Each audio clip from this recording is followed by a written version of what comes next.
believe I was in the cottage in the late 60s. I reckon it was late 60s, early 70s.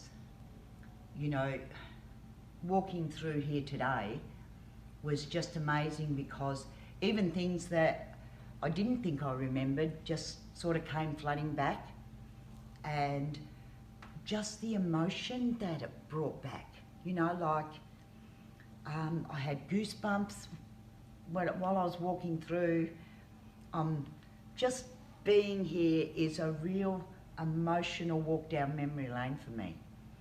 And as my memories of the cottage are memories that are going to be with me until the day I die. No one can ever take them away from me. And coming from the childhood that I did, lots of things could be taken away from me. Things that were given to us were taken away. The memories that you make in the cottage as a child, no one can ever take them away from you. And every time I see a beach, the cottage pops into my head. And it just always has. And that's what made me reach out to the cottage, because I needed to let the cottage know what they meant to me as a child, and that all these years later I still think of it. And I still think of it so fondly, you know. And there was nothing, you know, there was nothing that I didn't love about the place. It was fun, and everything was geared towards making sure, even back then, that I had the best time here that I could possibly have. And that's what it's all about. To have the best time that you possibly can, and to make memories that you are going to take to your grave. And that's my feeling. And, you know, when I think of the cottage, I have a warm feeling that I don't have about anything else in my childhood.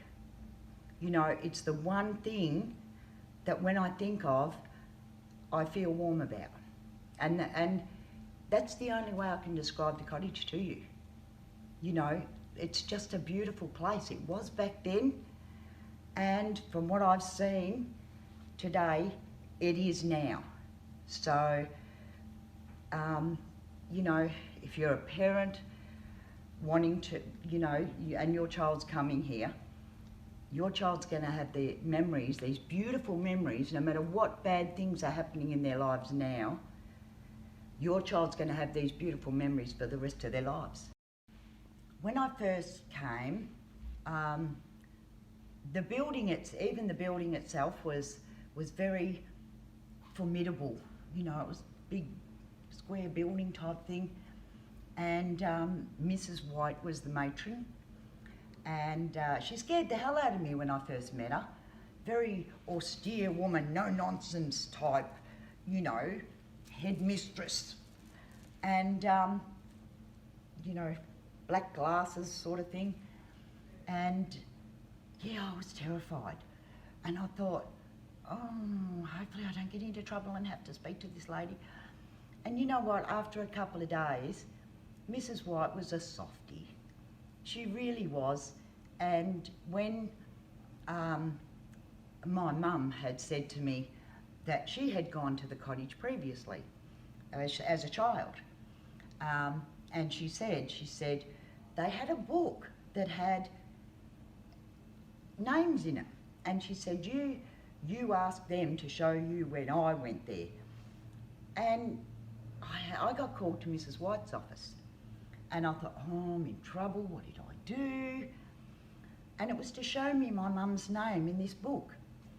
And you know, it was just, she was a lovely lady, but she was scary to look at. I have a silly memory of a jug. It was a big jug, and we used to have milk in it, or we'd have cocoa in the afternoon.